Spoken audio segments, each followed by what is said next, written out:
18வது அத்தியாயம். இந்த அத்தியாயம் ரொம்ப பெருசு. அதனுடைய சரீரத்திலையும் ரொம்ப பெருசா இருக்கு, விஷயத்திலையும் ரொம்ப பெருசு. இது எல்லாத்தையும் இங்க சொல்ல முடியாது.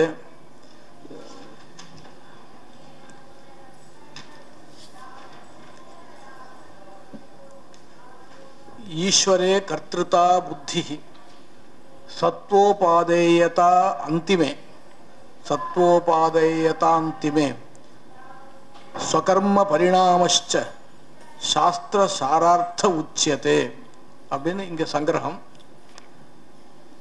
அதாவது இந்த அத்தியாயத்தினுடைய சாரம்னு சொல்றதா இருந்தா, ராமானுஜருடைய பாஷ்யத்துல தியாகம் தியாகம் சந்நியாசம் இது ரெண்டும் ஒன்னா வேறையான்னு கேள்வி கேட்டுண்டு ஒன்னுன்னு முடிக்கிறார். சரி, தியாகம்னா என்ன அப்படின்னா, எதை தியாகம் பண்றது? கர்ம தியாகம் பண்றது அப்படின்னா கர்மஸ்வரூபத்தை தியாகம் பண்ணக்கூடாது. கர்மஸ்வரூபமானது எல்லாருக்கும் அவலம்பனீயம். அப்ப எதை தியாகம் பண்ணணும் அப்படின்னா, பல சங்க கர்த்திருவ தியாகம்னு சொல்றோம். பலத்தை தியாகம் பண்ணணும். சங்கம் அப்படின்னா மமத்துவம், என்னுடையது அப்படின்ற எண்ணத்தை தியாகம் பண்ணணும். கர்த்திருவ தியாகம், தான் கர்த்தா அப்படின்ற அம்சத்தையும் தியாகம் பண்ணணும். எல்லாத்தையும் பண்ணணும். இது முன்னாடியே சொன்ன விஷயம்தான். இப்போ நம்ம கர்மண்யேவ அதிகாரஸ்தே மா பலேஷு கதாச்சன மா கர்ம பல ஹேதுர்பு மாதே சங்கோஸ்து அகர்மணின்னு சொல்லி அங்கேருந்து ஆரம்பிச்ச விஷயம்தான் இது. இதை இந்த மோட்ச சாதனமாக சொல்லப்பட்ட இந்த விஷயங்களை எப்படி அனுஷ்டிக்கணும், கர்மாக்களை எப்படி அனுஷ்டிக்கணும்னு இது ஒரு விஷயம் இங்க சொல்லப்படுறது. அப்புறம் யார் கர்த்தா? நான் கர்த்தா இல்லை. யார் கர்த்தா? யாரோ ஒருத்தர் கர்த்தா இருக்கணும் இல்லையோ அப்படின்னா சர்வேஸ்வரன் கர்த்தா. கர்த்திருவத்தை அவனிடத்துல கொண்டு போயிடணும். அவன்தான் கர்த்தான்னு அனுசந்தானம் பண்ணிக்கணும். சத்துவம், ரஜஹ, தமஹ, இது 3 குணங்கள். இதை பத்தி நம்ம அடிக்கடி பார்த்துட்டே வந்துட்டு இருக்கோம். இந்த 3 குணங்கள் என்னது? இந்த 3 குணங்களை பத்தி சொல்லலையே. 3 குணங்கள்னால இதெல்லாம் வருது அதெல்லாம் வருதுன்னு சொன்னமே தவிர்த்து 3 குணங்கள் என்ன அப்படின்னா அர்த்தம். சத்வாதி குணங்கள் பத்தி தெரிஞ்சுக்கணும் அப்படின்னா அதனுடைய காரியம் என்னன்னு தெரிஞ்சுக்கணும். அதனுடைய காரியம் என்னன்னு தெரிஞ்சுக்கணும். அதெல்லாம் இங்க சொல்றார். சத்துவகுணம்தான் நமக்கு அவசிய உபாதேயம், மற்ற குணங்கள் உபாதேயம் இல்லை அப்படின்னு சொல்றார். அதுக்கப்புறம் சுவாரஸ்யமான விஷயம் என்னன்னா, வர்ணங்கள் இருக்கும் இல்லையோ, பிராமண க்ஷத்ரிய வைசிய வர்ணங்கள்.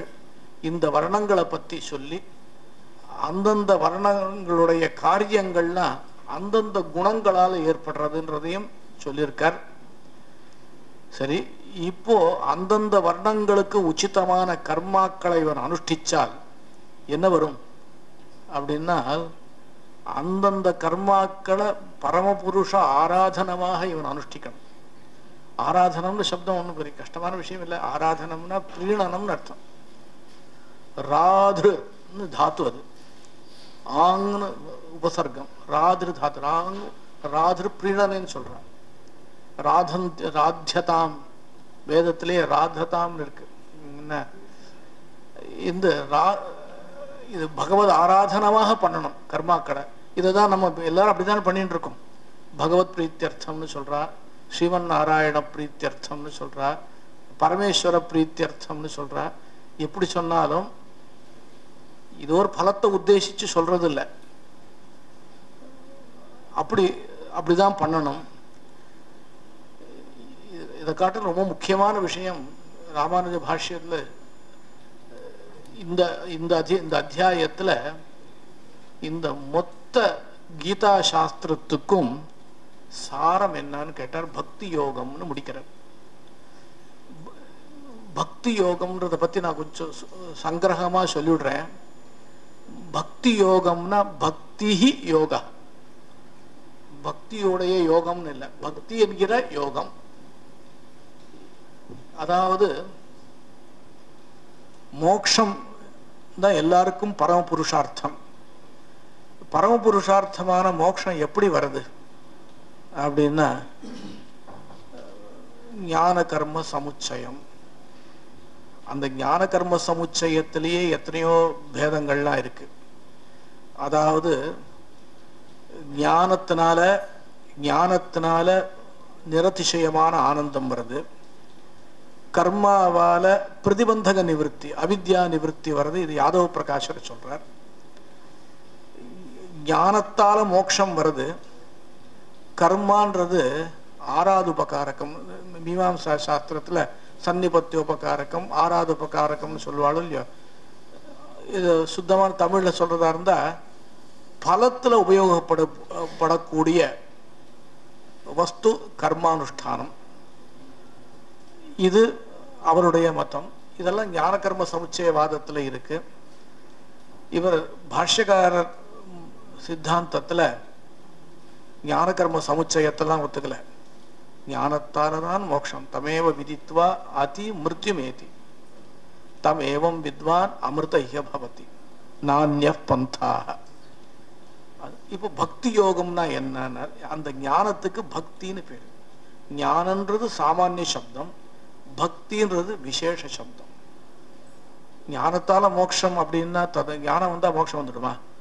ஞானம் பக்தியாக பரிணமிக்கணும் அப்படின்னு சொல்ற. அதான் இந்த ஸ்ரீபாஷ்யத்துல ஆரம்பிக்கச்சேவே சேமுஷி பக்தி ரூபான்னு ஆரம்பிச்சார்.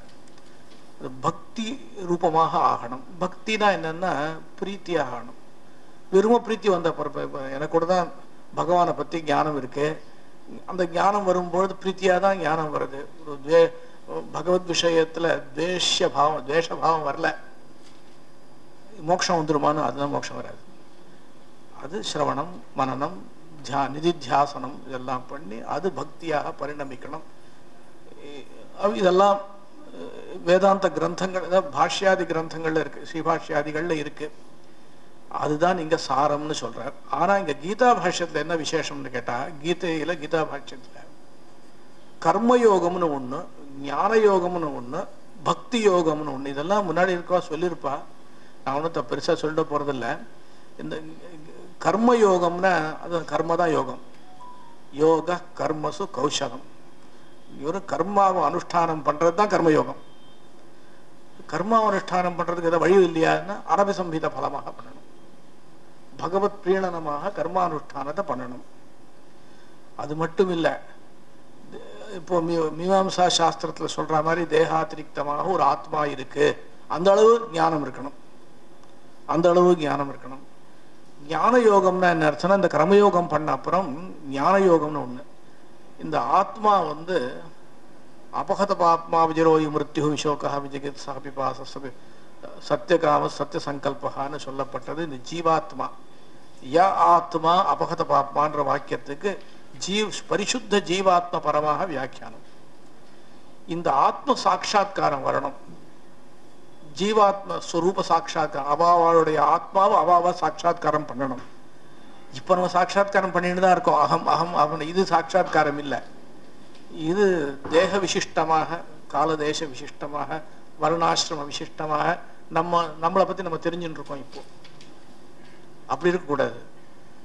பரிசுத்த ஜீவஸ்வரூபத்தை தெரிஞ்சுக்கணும். அதுக்கு ஞான யோகம் பண்ணணும். ஞான யோகம்ன்றது தியானம். அது இது ரெண்டும் பண்ண அப்புறம், அதாவது கர்மயோகம் பண்ண அப்புறம் ஞான யோகம் பண்ணணும். ஞான யோகத்தினால ஆத்மாவலோகனம்ன்ற பலம் கிடைக்கும். ஆத்மாவலோகனம் பண்ண அப்புறம் பக்தி யோகம் பண்ணணும். பக்தி யோகம்ன்றது நான் சொன்னேன் இல்லையா, அது பக்தி யோகத்துக்கு விஷயம் யாரு? பரமாத்மா. பரமாத்மாவை அனுசந்தானம் பண்ணணும். அதுக்கு வித்யைகள் இருக்கு. துவாத்ரிமிஷத் வித்யைகள் சொல்லுவா. இப்போ உதாரணமா சாண்டில்ய வித்யைன்னு ஒண்ணு, தஹர வித்யைன்னு ஒண்ணு, இந்த மாதிரி வித்தியைகள். சத்வித்யைன்னு ஒண்ணு. இது உபாசன விசேஷங்கள். உபாசனம்னாலே பக்தி தான். பக்தி உபாசனம் ரெண்டுத்துக்கும் அர்த்தம் நான் சொன்னேன். பிரீத்தி பூர்வம் அனுத்தியானம் பக்திரித்யபிதீயத்தை. தியானம் பண்ணிட்டே இருக்கணும். தைலதாராவத அவிச்சின்ன ஸ்மிருதி சந்ததின்னு இதை பண்ணிட்டே இருக்கணும். பண்ண பண்ண பண்ண என்ன ஆகும்? அது விஷதமாக ஆகும். விஷதமாக ஆறுது மட்டும் வேண்டியதில்லை, அது பிரீத்தியாகவும் ஆகணும். யசோதைக்கு லௌகிக்கமான உதாரணம் சொல்றதா இருந்தா யசோதைக்கு கிருஷ்ணன் கிட்ட இருக்கிற மாதிரி அந்த மாதிரி ஆகணும். அது அப்படி இல்லாம கம்சனுக்கு கிருஷ்ணன் கிட்ட இருக்கிற மாதிரிலாம் ஆகக்கூடாது. அப்போ சிசுபாலனுக்கெல்லாம் மோட்சம் எப்படி வந்ததுன்னா அந்த விசாரம் வேதாந்த விசாரத்தை அதை சதஸ்ல வச்சுக்கணும். இப்போ சொல்ல வேண்டிய விஷயம் என்னன்னா, இந்த பிரீத்தி ரூபமாக இது ஆகணும், ஆனா மோட்சம் கிடைக்கும். இப்போ பாருங்க, கர்மயோகம், ஞான யோகம், பக்தி யோகம். இதே முன்னாடி ஸ்ரேயான் சுதர்மஹா விகுண பரதர்மாத் ஸ்வனுஷ்டிதாத்னு இங்கதான் சொல்ல போறேன். ஸ்வதர்மே நிதனம் ஸ்ரேய பரதர்மோ பயாவஹ. இதுக்கு என்ன அர்த்தம் சொல்லுவோம்? அவ தர்மத்தை அனுஷ்டிக்கணும், இன்னொருத்தரோட தர்மத்தை அனுஷ்டிச்சா விழுந்துட்டா கஷ்டம், அப்படி அர்த்தம் இல்லை.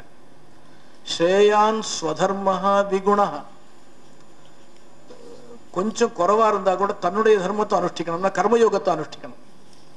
கர்மயோகத்தையே ஞான யோகமாக மாற்றணும்ன்ற பாஷ்யக்காரர். எப்படி அது அப்படின்னா, பாஷ்யக்காரர்ல கீதைக்கு வாக்கியம் தான் கர்மண்ய கர்மய பஷ்யேதுன்ற இடத்துல அப்படிதான் சொல்லியிருக்காரு. எப்படி மாத்துறது அப்படின்னா, கர்மயோகம் பண்ணச்சே தேகாத்திரிக்தமாக ஒரு ஆத்மா இருக்குன்னு அந்த அளவே தெரிஞ்சுட்டா போறாது. இன்னும் என்ன தெரிஞ்சுக்கும்? ஆத்மானு இப்படிப்பட்டது தான். பிரஜாபதி வித்யன்னு சொல்ற இடத்த தகர வித்யா சேஷமாக ஆத்மஸ்வரூபம் சொல்லப்பட்டிருக்கு. அந்த இந்திரனும் விரோச்சனும் ரெண்டு பேரும் போனான்னு கதைகள்லாம் இருக்கேன். நான் அதுல கூட பாருங்க, இந்திரனும் விரோச்சனும் ரெண்டு பேரும் பிரஜாபதி கிட்ட போனா பிரஜாபதி விரோச்சனை ஏமாத்திட்டார். என்ன இந்திரோவை தேவான அபிப்பிரவராஜ விரோச்சனா அசுராணாம் தௌஹி அசம்விதானாவேவனர். ஒருத்தங்க சொல்லிக்காமே ரெண்டு பேரும் போனாலாம் ஆத்மஸ்வரூபத்தை தெரிஞ்சுக்கிறது. இருக்கட்டும், இப்போ சொல்லிக்காம போனா இது இப்படிதான் ஆகும். என்ன சேர்ந்து போனா காரியங்கள்லாம் என்ன ஆகும்? இப்போ இந்த ஆத்மஸ்வரூபத்தை யதாவத்தாக தெரிஞ்சுண்டு கர்மானுஷ்டானம் பண்ணா இந்த கர்மயோகமே ஞான யோகம் பண்ணக்கூடிய செய்யக்கூடிய பலத்தை கொடுத்துடுவான். ஆத்மாவலோகனம், பரிசுத்த ஆத்மஸ்வரூபத்தை அவலோகனம் பண்றது அப்படின்னு சொல்லியிருக்கா. இதுக்கு ஒரு உதாரணம் சொல்லுவா. என்னன்னா, கர்மயோகம் பாஷ்யமே இருக்கு, அப்பிரமாதம்னு. அபியஸ்த சஜாத்தியம், அப்பிரமாதம், அந்தர்கத ஆத்ம ஜானம் பாஷ்யத்துல முன்னாடி 2வது அத்தியாயத்துல 3வது அத்தியாயத்துல இருக்கு. என்னன்னா, கர்மயோகம் இருக்க அதுல அனவதானம் குறைச்சல், அனவதானம் அதிகமா கிடையாது. ஏன் உதாரணம் எங்க சுவாமி அஸ்மத் ஆச்சாரியன் சொல்லுவார். என்னன்னா, இந்த தர்ப்பம் கிரகிக்கிறதுக்கு அமாவாசைக்கு போறவன் இல்லையோ, எப்பவுமே தர்ப்பம் கிரகிக்கிறவா புல்லு வெட்டுறவா இருக்காள் இல்லையோ, புல்லு வெட்டி வெள்ள பழக்கம் இருக்காகிட்ட தர்ப்பத்தை கிரகிக்க சொன்னா சீக்கிரம் கிரகிச்சுன்னு வந்துருவா. ரொம்ப சிஸ்டரா இருப்பார், தர்ப்பம் கிரகிச்சே பழக்கம் இருக்காது. அமாவாசை அன்னைக்கு தர்ப்பத்தை கிரகிக்கணும் அப்படின்னா இப்படி பிடிப்பார் அப்படி பிடிப்பார், அந்த இடத்துல கீழே வெட்டிடும். என்ன அது அபியஸ்த சஜாத்தியம் கர்மானுஷ்டான. என்ன பகவானே சொல்றாரு இல்லையா, நை கஷ்டித் க்ஷணமப்பி ஜாத்து திஷ்டதி அகர்ம கருத்து. அதனால கர்மயோகமே பண்ணணும் அப்படின்னு இந்த விஷயங்கள்லாம் சொல்றார். எல்லாத்துக்கும் மேல இங்க சரம ஸ்லோகம்னு ஒண்ணு இருக்கு எங்க சித்தாந்தத்துல. இது ஜப்பியமான மந்திரம். அதுல தியாகத்தை சொல்றேன். என்ன தியாகம்னா அதை நான் அப்புறம் கடைசியில சொல்றேன். இப்பயே சமயம் ஆயிடுத்து.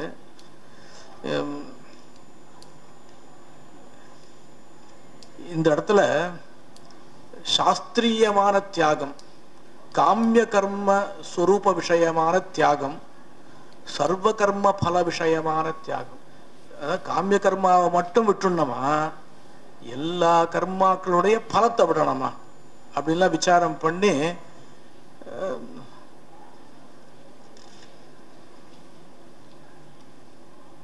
அனிஷ்டம் இஷ்டம் மிஸ்ரஞ்ச திரிவித கர்மண பலம் பவதி அத்தியாகினாம் பிரேத்திய நது சந்நியாசினாம் கொச்சித்து அப்படின்னு பரஸ்பர பரியாயத்துவம் தெரியுது.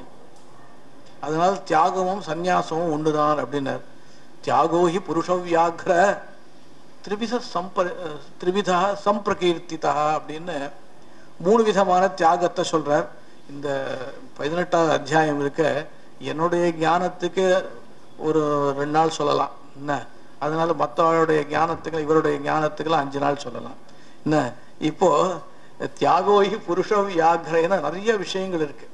தியாகோஹி புருஷ வியாக்ர திரிவித சம்பிரகீர்த்திதான என்னன்னா, இவன் என்ன பண்ணணும்னா மயி சர்வாணி கர்மாணி சந்நியஸ்ய அத்தியாத்ம சேதசா நிராசீர் நிர்மமோ பூத்வா யுத்தியஸ்வ விகத ஜரஹ அப்படின்னார். இப்போ என்ன 3 விதமான தியாகம் நான் முன்னாடியே சொன்னேன். பலத்தியாகம், சங்கத்தியாகம், கர்த்திருவ தியாகம்னு சொன்னேன். இந்த சொர்க்காதி பலம்லாம் எனக்கு வேண்டாம் அப்படின்னு நினைக்கிறது பலத்தியாகம். இது நான் என்னுடைய பலத்துக்கு சாதனமாக என்னுடைய கர்மாவை பண்றேன் அப்படின்ற எண்ணம் வருது பாருங்க, இதுதான் சங்கம். இது மமதா. இந்த மமத்தையே விட்டுடணும். 3வது கர்த்திருவ தியாகம். இந்த கர்த்திருவ தியாகம்னா நான் கர்த்தா இல்லைன்னு நினைக்கிறது மட்டும் இல்லை, சர்வேஸ்வரன் கர்த்தான்னு நினைக்கணும். நான் கர்த்தா இல்லை, சர்வேஸ்வரன் இடத்துல மயி சர்வாணி கர்மாணி சந்நியஸ்யன அவங்கிட்ட விட்டுணும். இதுக்கு மேல நிறைய விஷயங்கள் இருக்கு. இந்த விஷயங்களை வேண்டாம், முடிச்சு விடுறேன். அது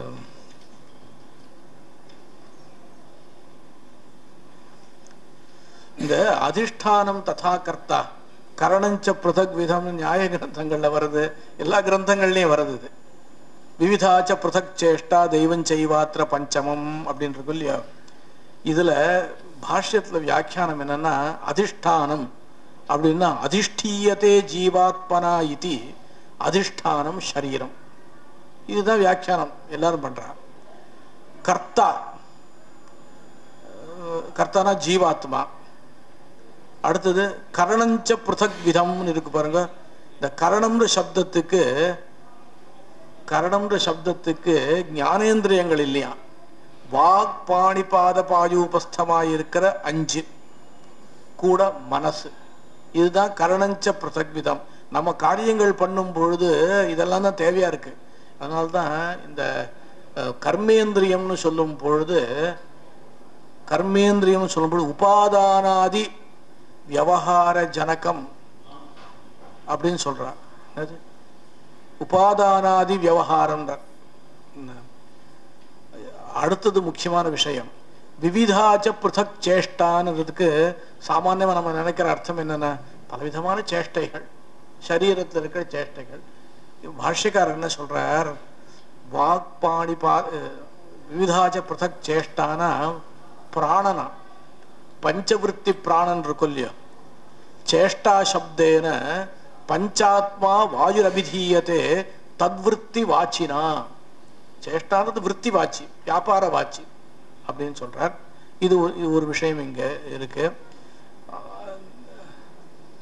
அதுக்கப்புறம் இந்த இடத்துல ஒரு அற்புதமான விசாரம் பாஷ்யத்துல இருக்கு. என்னன்னு கேட்டா, நான் காலையில சொன்னேன் என்னன்னா, பக்ஷபாத்தம் வந்துடும் சிருஷ்டியில. இப்போ ஒருத்தர் சுகமாவே இருக்கார், இன்னும் ஒருத்தர் கஷ்டப்படுறார், ஒருத்தர் வித்வானா இருக்கார், ஒருத்தர் இந்த மாதிரி அவித்வானா இருக்காருன்னு வச்சோங்களேன். இப்பெல்லாம் ஏன் சிருஷ்டிக்கிறார் பகவான்? இந்த மாதிரி பகவான் ஏன் சிருஷ்டிக்கிறார் அப்படின்னா, அதுக்கு சிருஷ்டிக்கு காரணம், இந்த வைஷமியத்துக்கு காரணம் என்னன்னா கர்மா, பிராச்சீன கர்மா. கர்மான புண்ணிய பாபங்கள். நிமித்த மாத்திரமேவாசோ சிருஜ்யானாம் சர்க்க கர்மணி பிரதான காரணி பூதாக யதோசோ சிருஜ்ய சக்தயன்னு ஸ்ரீ விஷ்ணு புராணம். சிருஜ்ய சக்தினா சிருஜ்ஜனா இருக்கிற ஜீவாத்மாவுடைய சக்திகள். சக்தினா என்னன்னா புண்ணிய பாபங்கள் தான். இந்த புண்ணிய பாபங்களை தான் நீங்க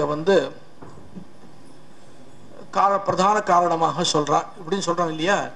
இந்த விஷயத்துல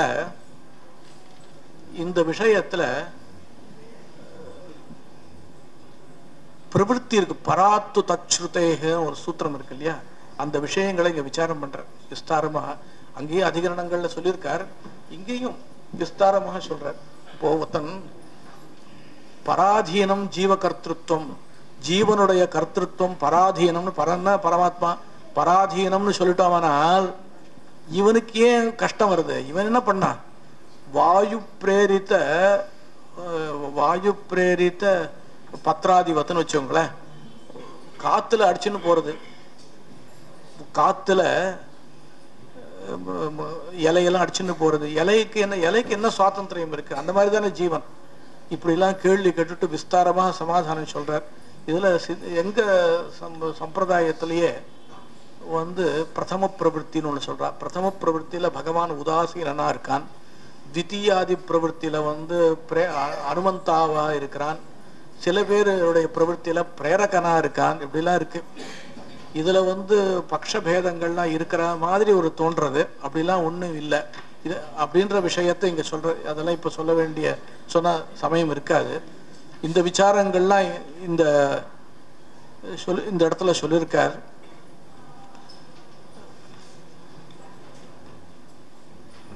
முடிச்சுடுறேன், 10 நிமிஷத்துல முடிச்சுடுறேன்.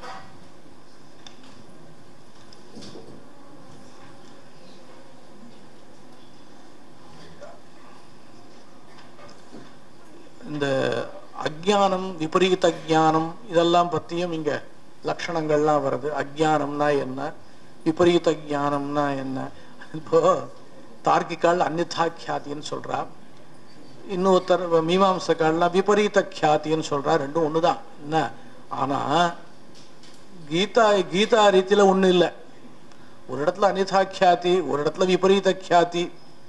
எல்லாம் இங்க எல்லா விஷயங்களும் இங்க வர. அதாவது சின்ன ஒரு பேதத்தை வச்சுண்டு, விபரீத கியாதி, அந்நிதா கியாதி இந்த மாதிரி எல்லாம் சொல்றா.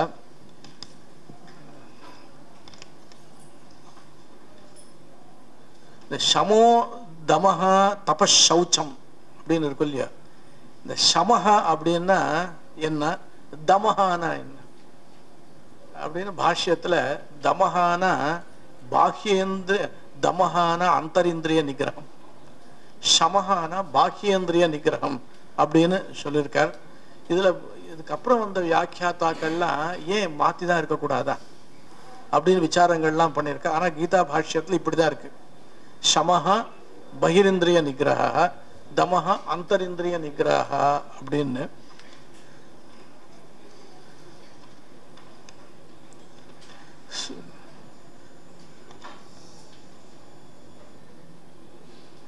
ஸ்ரேயான் சுதர்மோ விகுணஹான் அதுக்கு அர்த்தம் நான் முன்னாடியே சொல்லிட்டேன்.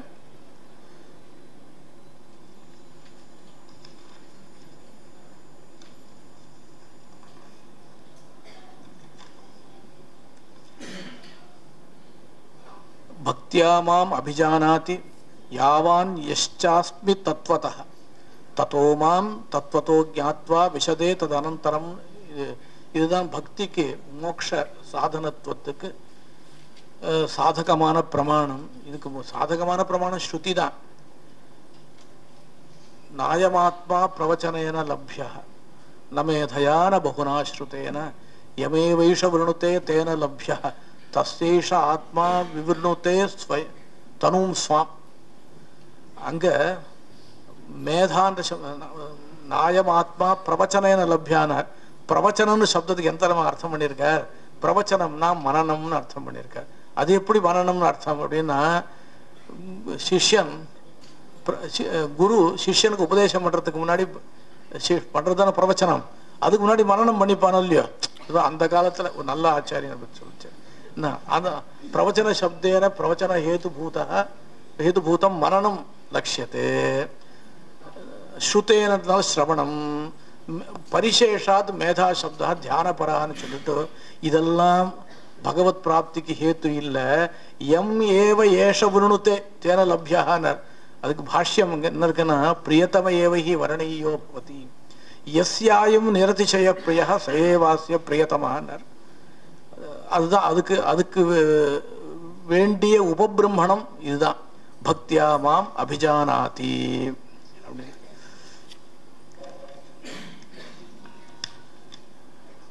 தமேவ சரணம் கச்ச சர்வபாவேன பாரத இருக்கு இல்லையா?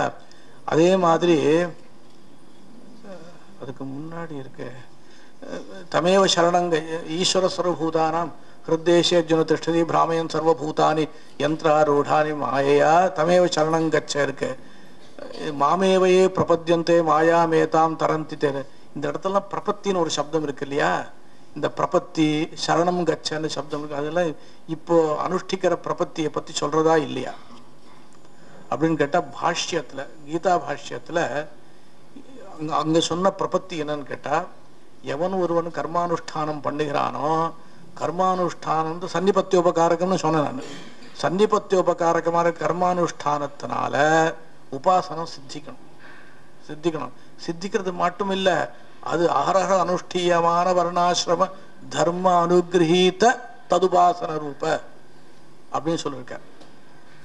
தினமும் பண்ண இது வந்து அவனுடைய உபாசனத்துல கர்மானுஷ்டான நித்திய நைமித்திய கர்மானுஷ்டானம் பண்ண உபாசனத்துல வந்து ஒரு அதிசயம் ஏற்படும்னு சொல்லியிருக்கா. இப்போ அங்க அந்த அந்த அதிசயம் வரத்துக்கு இவன் கர்மானுஷ்டானம் பண்ணா மட்டும் போராது. என்ன பண்ணணும்னா பகவத் சரணாகதி பண்ணணும். தஸ்ய வசீகரணம் தத் சரணாகதி ரேவன் ஆனுமானிக அதிகரணத்துல வசீகாரியத்துவத்தை சொல்லிட்டே வர்றாரு இல்லையா? இந்த இதுல கட்டோபனிஷத்துல இந்திரியேபிய பராஹ்யர்த்தா அர்த்தேபியஸ்ச பரம் மனः மனசஸ்து பரா புத்தி புத்தேராத்மா மகான் பரஹ அப்படின்னு சொல்லும் பொழுது சா காஷ்டா சா பராகதின்னு ஒவ்வொரு வஸ்துக்கும் வசீகரணம் பின்னம் இல்லையா? உலகத்துல ஒருத்தரை வசீகரணம் பண்றதுக்குன்னா ஒரு வழி இருக்கு. ஒருத்தர்கிட்ட ரூபா கொடுத்தா வசீகரத்தர் ஆவார், ஒருத்தருக்கு சாதம் என்ன போட்டால் வசீகரத்தர் ஆயிடுவார், சாதம் போட்டாலே வசீகரத்தர் ஆயிடுவார். பரமாத்மா அப்படி வசீகரணம் பண்ணணும்னார், காலில் விழுந்துரு அவ்வளவுதான். தஸ்திச்ச வசீகரணம் தத் சரணாகதிரேவ அப்படின்னு சொல்லியிருக்கார். அந்த சரணாகதி இருக்கு பாருங்க, அந்த சரணாகதி இந்த மோக்ஷார்த்தமான உபாசன நிஷ்பத்திக்கு ஒரு சரணாகதி பண்ணணும். ஏன்னா எந்த சரணாகத்தின்றது ஒரு மோட்சத்துக்காக மட்டும் இல்லை, எந்தெந்த காரியம் என்னென்ன பலம் வேணுமோ அந்தந்த பலத்துக்கு ஒரு சரணாகதி பண்ணணும். சர்வபலப்பிரதம்னு சொல்லியிருக்கா. அந்த சரணாகதி பற்றி தான் பாஷ்யத்தில் இருக்கு. இதுலேருந்து ஆச்சாரியால் வந்து உன்னயனம் பண்ணி இப்போ பரமபுருஷார்த்தமான மோட்சத்துக்கு ஏற்பட்ட சரணாகதிக்கு இதெல்லாம் நயனம் பண்றா, அன்வயம் பண்றா. இதுல இருக்கிற வியாக்கியான இந்த வியாக்கியானத்துல அந்த அர்த்தம் வராது, என்ன அது சொல்லலை அப்படின்னு வச்சுக்கணும். இது இன்னொரு விஷயம் என்னன்னா, இங்க பிரதிஜானே பிரியோசிமேன்னு இருக்கு பாருங்க. என்ன மத்மனாப மத்பக்தா மத்யாஜீமாம் நமஸ்கரு மாமே வேஷ்யசி கவுந்தேயவா சத்தியந்தே பிரதிஜானே பிரியோசிமே அப்படின்னு. இதுல வந்து சம்பிரதாயமா ஒரு அர்த்தம் சொல்லுவா. என்னன்னா இவ்வளோத்தையும் சொன்னாரோ இல்லையோ, கடைசியில பிரதிஜானே பிரியோசிமேன பகவான் அவனிடத்திலே பிரதிஜை பண்ணிவிட்டார். ஆனா இதே பகவான் முன்னாடி என்ன பண்ண, கௌந்தேய பிரதிஜானீஹி நமே பக்த பிரணஷ்யத்தினர். அங்க அர்ஜுனனை பிரதிஜை பண்ண சொல்றார், இங்க தானே பிரதிஜை பண்றார். என்ன விசேஷம் அப்படின்னு கேட்டா, சாஸ்திரம் முடியல. அப்போ சாஸ்திரம் முடியல, இங்க சாஸ்திரம் முடியச்சே பிரதிஜானே பிரியோசிமே. சாஸ்திரம் முடிஞ்செடுத்து நீ எனக்கு பிரியனா ஆயிட்ட, அதுக்காக பிரதிஜானே பிரியோசிமேன்னு. சரி, அங்கேயும் தான் அதே மாதிரி சொல்லிட்டு போலாமே அப்படின்னு அங்கேயே சொல்லலை அப்படின்னா அது ஒரு விசேஷமா. ஏன்னா அப்போ வந்து சாஸ்திரத்தை உபபாதனம் பண்ணும் பொழுது கௌந்தேய பிரதிஜானீஹி நமே பக்த பிரணஷ்யத்தின்னா அவனுடைய நிஷ்டைய பகவான் பரீட்சை பண்ற. ஓ நாம வந்து நான் பிரதிஜை பண்றேன் அப்படின்னா நீங்க அது நம்புறது நம்பாது உங்க இஷ்டம். ஆனால் உங்களுக்காக நான் இன்னொருத்தர்கிட்ட பிரதிஜை பண்றேன் அப்படின்னா உங்க மேல எனக்கு எவ்வளவு ஒரு நம்பிக்கை இருக்கணும். அதான் இந்த ஷூரிட்டி போடுறாள், இந்த மாதிரி தான் நவீன காலத்துல ஷூரிட்டி பத்திரத்தை கையெழுத்து போடுறாள் இல்லையோ, அவர் பணம் கொடுக்காட்டா கூட நான் கொடுத்துருவேன் அப்படின்னு போட்டாலும் இல்லையா. அதான் கௌந்தேய பிரதிஜானிஹி நமே பக்த பிரணஷதி. அவனுக்கு அப்படிப்பட்ட நிஷ்டையை வர வைக்கிறார் அங்க. இங்க அவன் நிஷ்டை வந்துடுத்தான் அவனுக்கு. அதாவது உடனே கொஞ்ச நேரத்துல இந்த சரம ஸ்லோகத்தை சொல்லிவிட்டு முடிச்சு விடுறாரு அவர். நானும் முடிச்சு விடுறேன். இந்த கடைசி ஸ்லோகம் இருக்கு, சர்வதர்மான்னு ஸ்லோகம் இருக்கு இல்லையா, அந்த ஸ்லோகத்து இது சர்வகுஹ்யதமம் பூஜ ஸ்ருணுமே பரமம் வச்சான்னு, அது குஹ்யதமமா இருக்கலாம். அந்த மந்திரத்தோடைய அர்த்தத்தை நான் இங்க சொல்றது விரும்பலை, சொல்லலை. என்ன விஷயம் இதுதான், முன்னாடியே சொல்லிட்டேன். தியாகம்ன்றது என்னன்னு கேட்டா ஸ்வரூபத்துக்கு தியாகம் கிடையாது. தர்மங்களை எல்லாத்தையும் பண்ணியே ஆகணும். என்ன பல சங்க கர்த்திருவ தியாகம் பண்ணணும். இதுக்கு 2 விதமாக அர்த்தவர்ணனம் பண்ணியிருக்கார். இந்த அளவுக்கு சொல்லிட்டு நான் முடிச்சுன்றேன். ஏன்னா இந்த சமயம் ஆயிடுத்து, அதுதான் முக்கியமான காரணம்.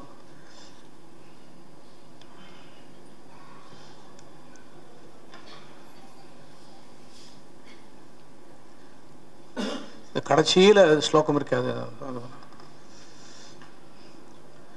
இத்தியகம் வாசுதேவஸ்ய பார்த்தஸ்ய ச மகாத்மனः சம்வாதம் அஸ்ரௌஷம் அத்புதம் ரோமஹர்ஷணம். இந்த வியாச பிரசாதாத் ஸ்ருதவான் இருக்கு. அதுல கூட சம்பிரதாயத்துல குரு பத்தி குரு கிட்டேன்னு ஒரு விஷயத்தை ஒரு 2 நிமிஷத்துல முடிச்சிடறேன் சுவாமி. குரு கிட்டே ஒரு விஷயத்தை தெரிஞ்சுக்கணும்னா கிருத்தஜ்ஞத்தை எப்படி இருக்கணும்னா, நாம ஒரு விஷயத்தை இன்னொருத்தர்கிட்ட சொல்லும் பொழுது எங்க வாத்தியார் சொல்லி கொடுத்தார், எங்க ஆச்சாரியன் சொன்னார்னு சொல்லணும். பீஷ்மர் என்ன சொல்றார், பீஷ்மர் மகர்ஷே கீர்த்தனாத்தஸ்ய பீஷ்ம பிராஞ்சலி ரப்ரவீத் பீஷ்மரை பத்தி சொல்றார். ஏன்னா மகர்ஷினா வியாசர் தான். மகர்ஷே கீர்த்தனாத்தஸ்ய அவ்வளோ பக்தி இருக்கணும். இங்கேயும் இவன் சஞ்சயன் என்ன சொல்றான், வியாச பிரசாதாத் ஸ்ருதவான், எவ்வளோத்தையும் சொல்லிட்டு நான் எல்லாம் நான் தான் பண்ணேன், இந்த மொத்த கீதையையும் என்னுடைய காரியம்தான் சொல்லல. அவன் வியாச பிரசாதாத் ஸ்ருதவான் அப்படின்னு. இது நம்மளுடைய சிஷ்ய கிருத்தியத்தை காண்பிக்கிறதுன்னு சொல்லுவா. எத்திர யோகேஸ்வர கிருஷ்ணா எத்திர பார்த்தோ தனுர்தரா. யோகேஸ்வரான்னு பாடம் இருக்கு, யோகீஸ்வரான்னு கூட சில பேர் பாடம் சொல்றா. யோகேஸ்வர எத்திர யோகானாம், இங்க பாஷ்யம் என்னன்னா யோகானாம் கிருத்னஸ்ய உச்சாவச்ச ரூபேண அவஸ்திதஸ்ய சேதனஸ்ய அச்சேதனஸ்ய ச ये ये स्वभाव योगाः तेषां योगानां ये ये स्वभावाः ये ये स्वभाव योगाः तेषां योगानां ईश्वरः ईश्वरः स्वसंकल्पायत्त स्वेतर समस्त वस्तु स्वरूपस्थिति प्रवृत्ति भेदः அப்படின்னு வியாக்கியானம் பண்றார். அதனால இது எல்லாமே பகவான் வந்து அர்ஜுனனை ஒரு சாட்சியாக வச்சு நிமித்தமாக வச்சு லோகத்துக்கு உபதேசம் பண்ணதாக இந்த சாஸ்திரம் முடியறது. இந்த சந்தர்ப்பத்தை எனக்கு கொடுத்ததுக்காக நம்ம principal sir Shekhar sir, C sir வந்து சேகர்னு தான் கூப்பிடுவார். அவர் என்ன அருணசுந்தரம் சார் வந்து அவர் கூட உமாபதிகள் என்ன அவர் ரகு எல்லாருக்கும் கேட்டுண்டவா எல்லாருக்கும் என்னுடைய நமஸ்காரங்கள். தப்புலாம் இருந்தால் முடிஞ்சா ரெக்கார்டில் அழிச்சிடுங்கோ. என்ன நமஸ்காரம். अष्टादशाध्याये पुरुषार्थसाधनं ज्ञानमेव इति पूर्वं समर्थितं वर्तते. तादृश ज्ञानसाधनानि कानि इति जिज्ञासायां पूर्व अध्यायेषु उक्तेव अर्थः संक्षेपतः अस्मिन् अध्याये प्रतिपाद्यते.